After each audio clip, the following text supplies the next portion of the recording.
జై భీమ్, జై భీమ్, జై గిరిజన్, జై గిరిజన్, జై యానాది. జై యానాది. నా పేరు ఇండ్ల రవి.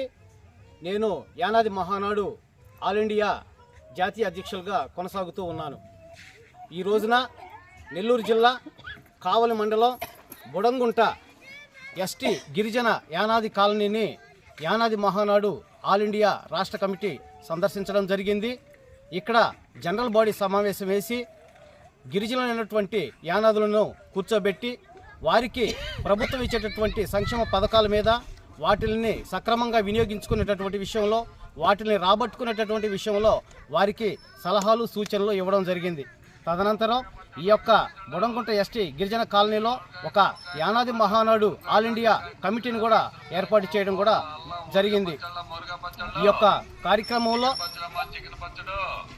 కార్యక్రమంలో ఈ కాలనీలో ఉన్నటువంటి 250 గిరిజన యానాది కుటుంబాలు అందరూ కూడా పేదవాళ్లే. అందరూ కూడా కూలీ నాలి చేసుకుంటున్నటువంటి పేద గిరిజన యానాది కులానికి సంబంధించిన వారు. వీరి యొక్క పరిస్థితి రెక్కాడితే కానీ డొక్కాడినటువంటి పరిస్థితుల్లో వీళ్ళందరూ కూడా ఇక్కడ ఉన్నారు.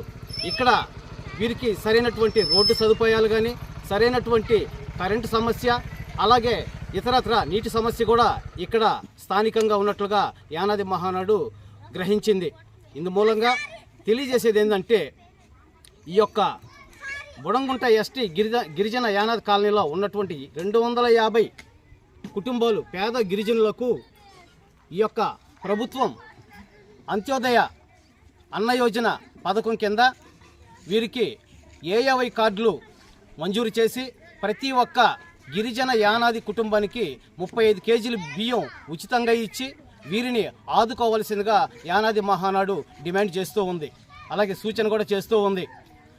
ఐటీడీఏ నుంచి రావాల్సినటువంటి సంక్షేమ పథకాలు, వీరికి రావాల్సినటువంటి సబ్సిడీ లోన్లను కూడా ఈ యొక్క ఐటీడీఏ వారు వీరికి ఇచ్చి వీరిని ఆదుకోవాల్సిందిగా కూడా ఐటీడీఏ వారికి సూచన చేయడం జరుగుతూ ఉంది. అట్లాగే స్థానికంగా ఉన్నటువంటి సమస్యల మీద గిరిజన యువకులను ఒక కమిటీగా ఏర్పాటు చేసి గిరిజన యానాదులకు రావాల్సినటువంటి ప్రభుత్వ సంక్షేమ పథకాల విషయంలో కానీ, అట్లాగే స్థానికంగా వీరు ఎదుర్కొంటున్నటువంటి పలు సమస్యల మీద ఈ యొక్క కమిటీ పనిచేసి యానాదులను ఆదుకునేందుకు తగు సూచనలు కూడా తీసుకోవడం జరుగుతూ ఉంది.